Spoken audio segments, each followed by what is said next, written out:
¿Sabías que más de 100.000 bandas se han separado desde el año 2000? Y que muchas de ellas no terminaron con una despedida, sino con demandas, arrestos o silencio? Desde crisis nerviosas en el escenario hasta traiciones que destrozaron a leyendas del metal. Aquí están las 25 peores separaciones de la historia del heavy metal. Pantera. En su día fueron una de las bandas más ruidosas y potentes del heavy metal. Pero su ruptura no solo fue triste, sino también dolorosa de ver. A mediados de la década de 1990, las cosas empezaron a ir mal.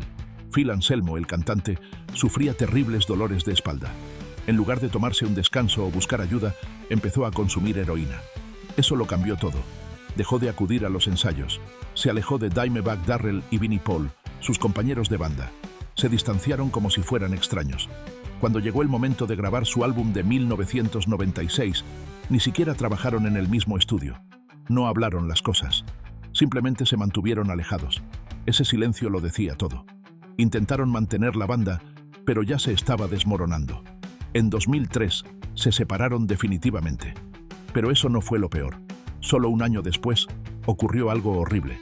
Dimebag Darrell fue asesinado a tiros mientras actuaba en el escenario. Fue un shock para los fans de todo el mundo. La gente lloraba, estaba confundida y enfadada. ¿Cómo podía acabar así una banda que había dado tanta energía? No hubo despedidas, no hubo conciertos finales, solo silencio, dolor y pérdida. La ira entre los miembros nunca se resolvió. Phil, Vinnie y Dimebag nunca tuvieron la oportunidad de volver a hablar. Eso lo empeoró todo. Second Queensryche. Conozcamos a una banda de metal con grandes ideas y voces potentes, pero lo que los hizo grandes también los destrozó. Durante años, Geoff Tate lideró la banda con su potente voz, pero entre bastidores las cosas no iban bien. A los demás miembros no les gustaba cómo se tomaban las decisiones. Las peleas por el dinero y las decisiones creativas se fueron acumulando. No estalló de la noche a la mañana, sino que fue creciendo poco a poco. En 2012, los demás miembros de la banda ya no pudieron más. Votaron para echar a Geoff, y ahí fue cuando las cosas se pusieron realmente feas. Geoff no se limitó a marcharse. Se enfadó, se puso violento, contrató abogados, incluso creó su propia versión de Queensryche y se fue de gira. Eso significaba que los fans veían dos bandas diferentes con el mismo nombre. Era un lío, confuso y, sinceramente, vergonzoso. La gente no sabía a quién apoyar. Era la banda con el nombre o la voz con la que habían crecido. Fue un desastre que duró 2 años. Las demandas iban y venían. Los viejos amigos se convirtieron en enemigos. Todo lo que habían construido como equipo se desmoronaba en público.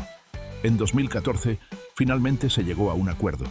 Los demás miembros pudieron quedarse con el nombre Queensryche. Geoff obtuvo los derechos para cantar las canciones de determinados álbumes. Pero para entonces, el daño ya estaba hecho. Los fans se sentían divididos. La banda había cambiado para siempre. No fue solo una ruptura, fue una guerra sin ganadores. Third Sepultura. Si piensas en el metal brasileño, piensas en ellos. Eran los reyes del heavy metal en Brasil. Y Max Cavalera no era solo el líder, era parte de la familia. Ayudó a construir la banda desde cero.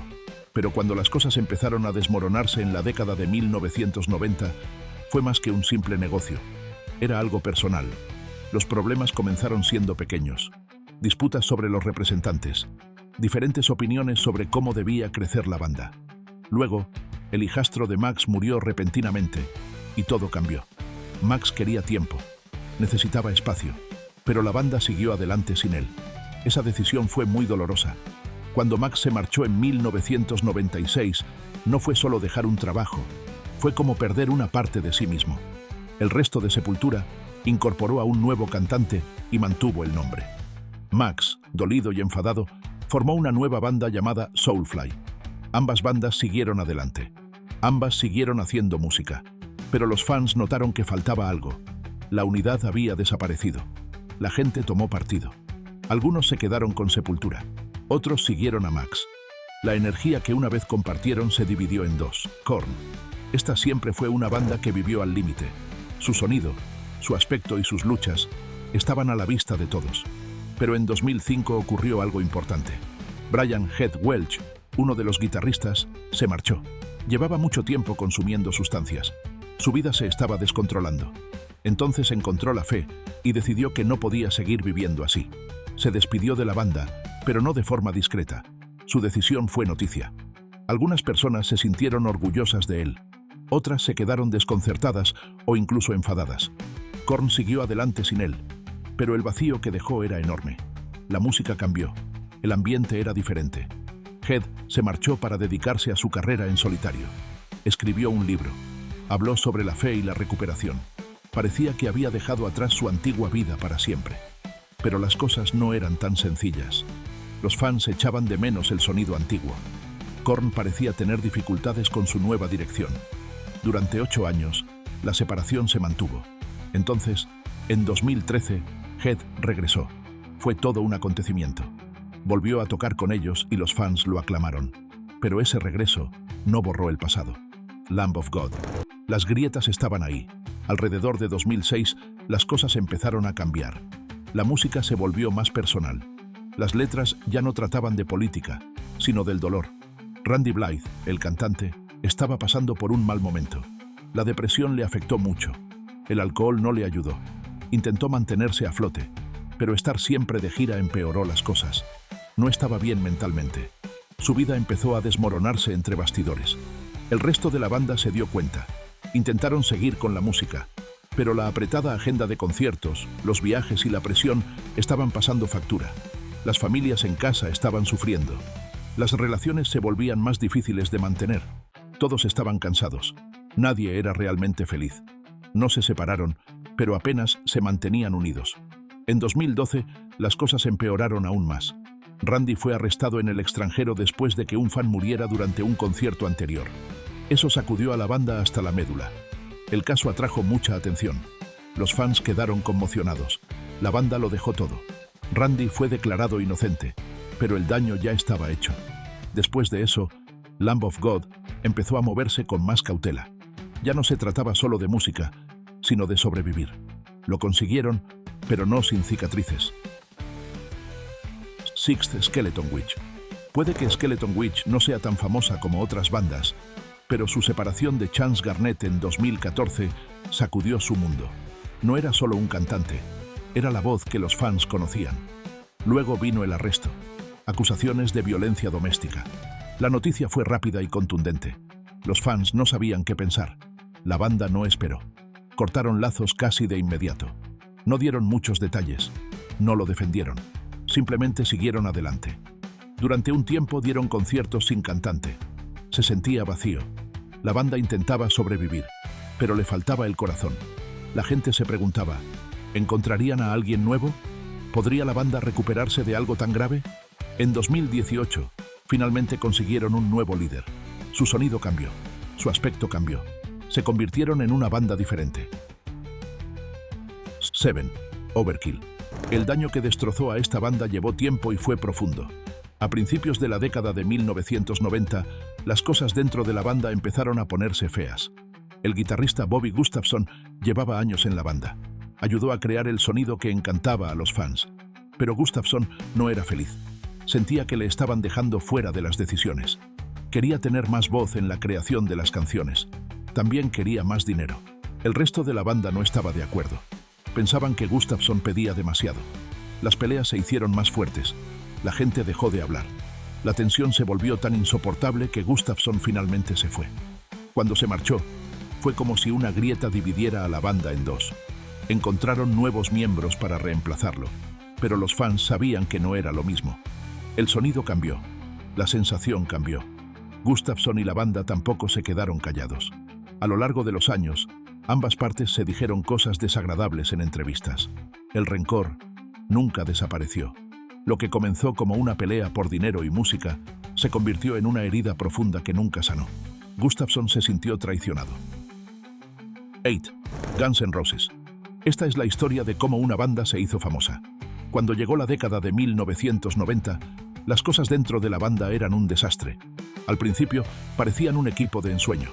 Axl Rose a la voz, Slash a la guitarra, Duff al bajo y Steven Adler a la batería. Lo tenían todo. Talento, fama y espectáculos salvajes, pero detrás de las cámaras era un caos. Las drogas, las peleas y los egos dominaban el espectáculo. Steven Adler tenía problemas con la adicción. La situación se agravó tanto que no pudo seguir adelante. La banda lo expulsó.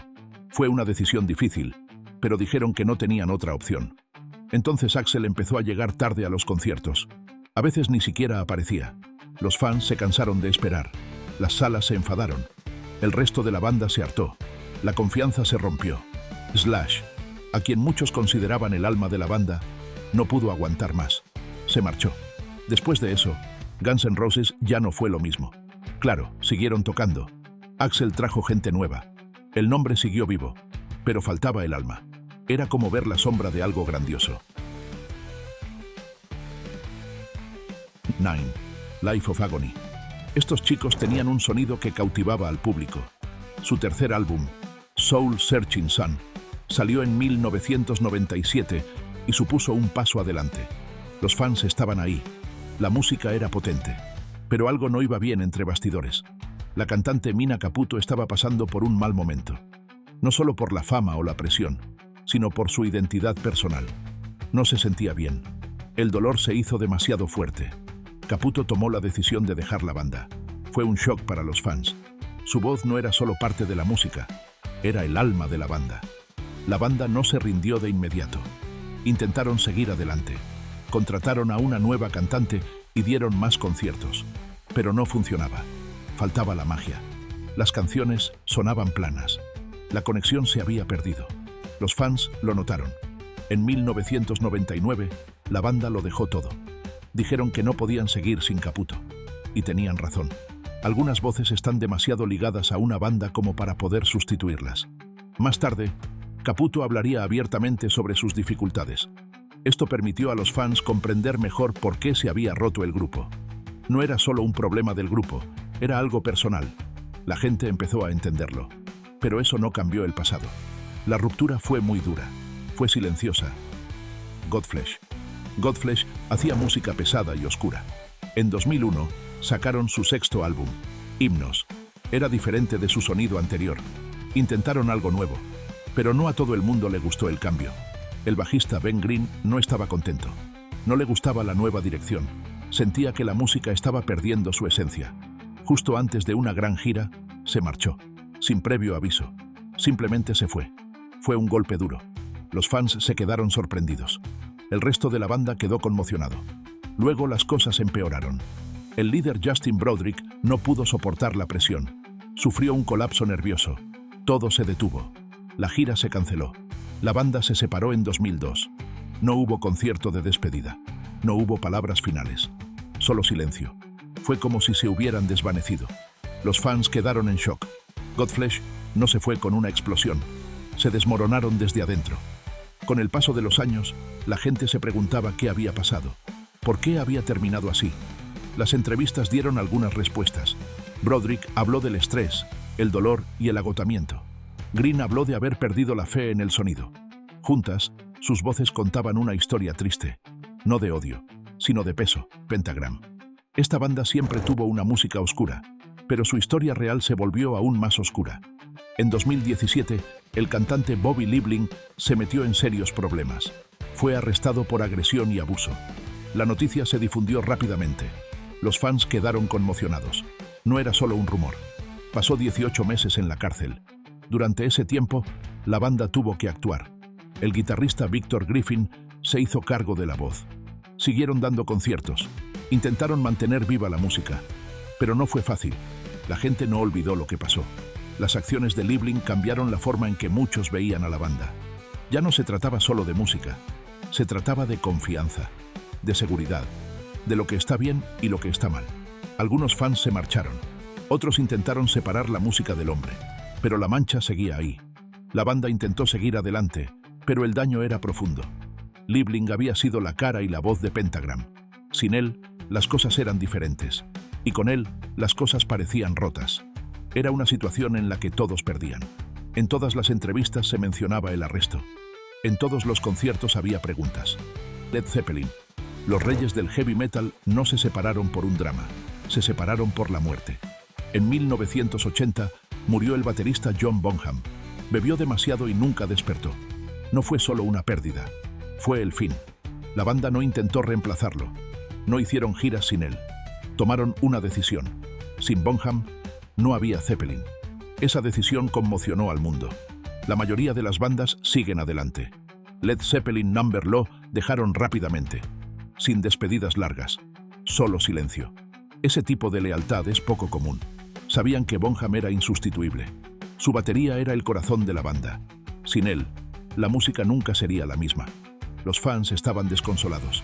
Suplicaron por una reunión. Esperaban una última gira, pero la banda se mantuvo firme. Pasaron los años. Los miembros hicieron otras cosas, pero nunca volvieron a Zeppelin a tiempo completo. El poder se había ido. E incluso cuando tocaron juntos años más tarde, no fue lo mismo. 13th Rage Against the Machine. Cuando esta banda comenzó, eran puro poder y pasión. Su mezcla de metal y rap era atrevida, ruidosa y llena de protesta. Defendían causas, la rebelión, la ira con un mensaje, pero ese mismo fuego fue su perdición. En 2000, la banda se separó. Dijeron que eran diferencias creativas, pero la verdad es que no se llevaban bien. Las mismas voces fuertes que los hicieron famosos tiraban en direcciones diferentes. Ya no estaban en la misma onda, ni en lo musical, ni en lo que representaba la banda. Cuando volvieron en 2007, se notaba que era algo forzado. Era como si intentaran arreglar algo que ya se había roto. El fuego ya no era el mismo. Hicieron conciertos, pero era más por mantener vivo el nombre que por crear algo nuevo. Luego, en 2011, volvieron a parar.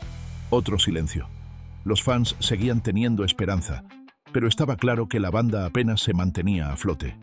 En 2020, planearon un gran regreso, una gira completa.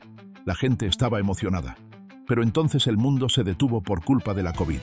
Por si fuera poco, Zack de la Rocha se lesionó la pierna. La banda volvió a hacer una pausa. Los fans esperaron, pero entre bastidores las cosas no mejoraban. No había nuevas canciones, no había conversaciones reales, solo más espera. Luego, en 2024, todo terminó de nuevo. Una tercera ruptura. Sin grandes peleas, sin despedidas. Solo otro adiós silencioso. Para una banda que una vez gritó la verdad, terminó en silencio. 14. Merciful Fate. Esta es una banda que ayudó a dar forma al black metal. Eran oscuros, pesados y diferentes. Su música era atrevida y llena de energía. Pero dentro de la banda, los problemas iban en aumento. En 1985, todo se vino abajo. El guitarrista Hank Sherman quería cambiar. Quería que la música fuera más comercial, algo que se vendiera mejor. Pero King Diamond, el cantante, no quería venderse. Creía en el sonido que tenían. No iba a cambiar solo para complacer al mercado. Ese fue el punto de ruptura. En lugar de resolverlo, King Diamond se marchó. Y no lo hizo en silencio. Se llevó a 3 miembros con él y formó una nueva banda. Sherman se quedó atrás, tratando de construir algo a partir de lo que quedaba. Pero no era lo mismo. El sonido, el espíritu, el sentimiento, todo había desaparecido. Los fans quedaron desconcertados. No tuvieron un último álbum, una gira de despedida, ni siquiera un adiós como es debido. La separación fue como una grieta que se convirtió en un cañón.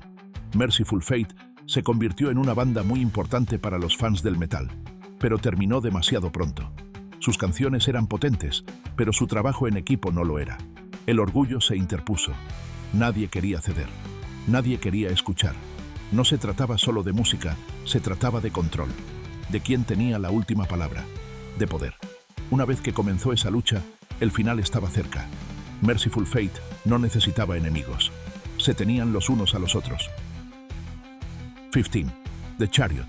The Chariot irrumpió con fuerza en 2003. La banda era salvaje, cruda y nunca jugaba sobre seguro. Formada por Josh Scogin tras dejar Norma Jean, se labraron una reputación rápidamente. Sus conciertos eran un caos. Guitarras volando, baterías estrepitosas, gritos resonando. No les importaban las reglas, eso les hacía destacar. Pero también les desgastó. Ser tan intensos todo el tiempo pasa factura. 10 años después, en 2013 lo dejaron. No hubo ninguna gran pelea. Simplemente dejaron de existir. Pero dejarlo en silencio no significa que el final no fuera doloroso. El silencio lo decía todo. Los fans se quedaron impactados. Una banda tan ruidosa se fue con un susurro. Scogin siguió adelante rápidamente. Formó una nueva banda llamada 68. Tenía un sonido diferente. Seguía teniendo música dentro, pero no era para The Chariot. 16th Texas in July. Cuando empezaron, esta banda parecía fuerte. Una joven banda de metalcore de Pensilvania tenían fuego. Su música pegaba fuerte. Sus conciertos estaban llenos de energía. Pero algo fallaba. No explotaron como otros. Crecieron lentamente. En 2015, se acabó. Sin peleas, sin dramas. Simplemente se acabó. Era como si se hubieran cansado de intentarlo. Chris Davis, su guitarrista, no esperó mucho. Se unió a The Ghost Inside. Fue un movimiento rápido, demasiado rápido. Los fans se preguntaron, ¿ya tenía pensado marcharse? ¿Creía realmente en la banda? Texas in July tenía talento. Tenían canciones que te hacían mover. Pero su final fue flojo, sin despedida, sin agradecimiento, sin un momento para los fans. Simplemente se esfumaron. Una cosa es que una banda termine en llamas. Otra muy distinta es desaparecer como si nada importara. Texas in July tuvo una oportunidad, pero las oportunidades solo importan si luchas por ellas. Ellos no lo hicieron. 17th Glass Cloud. Estos chicos llegaron rápido y con fuerza en 2011. Su sonido era nítido, su imagen fresca, pero pronto aparecieron las primeras grietas. La banda se tomó un descanso a los pocos años y nunca volvió. No se habló mucho sobre los motivos, solo silencio. Los fans esperaron, pero no pasó nada. Entonces, el guitarrista Joshua Travis se marchó y se unió a Emmure. Eso lo decía todo. Si creía en Glass Cloud, ¿por qué marcharse? Sin despedida, sin adiós. Glass Cloud se desvaneció. Parecía que no les importaba. Su música era prometedora, pero la promesa no significa nada sin esfuerzo. Travis parecía haber terminado. Los demás dijeron poco. Los fans se quedaron con la duda. Una banda con ese poder no debería desaparecer sin decir nada. Pero lo hicieron. Glass Cloud no fracasó por culpa de los críticos o los fans. Fracasó porque dejó de intentarlo. Sin lucha, sin empuje, solo silencio. Eso es peor que una ruptura. Es rendirse sin decirlo en voz alta. 18. The Human Abstract. Su música sonaba limpia, potente y diferente. Tenían talento, pero lo que los fans no veían al principio era el caos que había detrás. Desde el principio la banda no paró de cambiar. Aparecían caras nuevas, desaparecían las antiguas. Era como una puerta giratoria. Y cada vez que alguien se iba o se unía, la banda cambiaba un poco. No parecía estable, no parecía fuerte. Parecía algo a punto de caer. En 2011, finalmente llegó el final. Y para entonces, la mayoría de la gente ya lo veía venir. La banda estaba inestable. No podían mantener una formación durante mucho tiempo. Intentaban hacer que algo durara mientras el suelo bajo sus pies seguía temblando. Cuando A.J. Minette, su guitarrista, abandonó el metal y empezó a dedicarse a la música clásica, fue un duro golpe. No era solo un cambio de trabajo, era como si dijera que había terminado con el drama. Había encontrado la paz en otro lugar. Había elegido algo más tranquilo, más estable. Y quizá eso decía más que cualquier canción.